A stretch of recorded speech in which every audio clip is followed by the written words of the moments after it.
মণ্ডল, দীপা মণ্ডল, নয়ন মণ্ডল, শ্রাবণী বৈরাগী, মাতৃ মণ্ডল, আরতি মণ্ডল, উমা হালদার, শেফালি হালদার, উমা হালদার, সাগরিকা হালদার, অনিতা মণ্ডল, রীনা ভান্ডারী।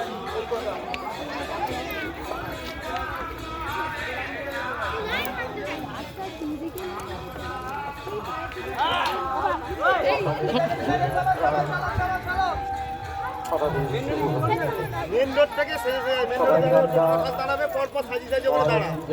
আচ্ছা চলো এগিয়ে চলো, সবাই এগিয়ে চলো, লাইনটা করিয়ে দিলে ওটা নিয়ে চলো, এগিয়ে চলো। যদি লাইন করতে হবে সেইভাবে মায়েরা আপনাদের একটু সাহায্য করুন যাতে সেই শোভাযাত্রাটি সুন্দরভাবে সুচারুভাবে এগিয়ে যেতে পারে।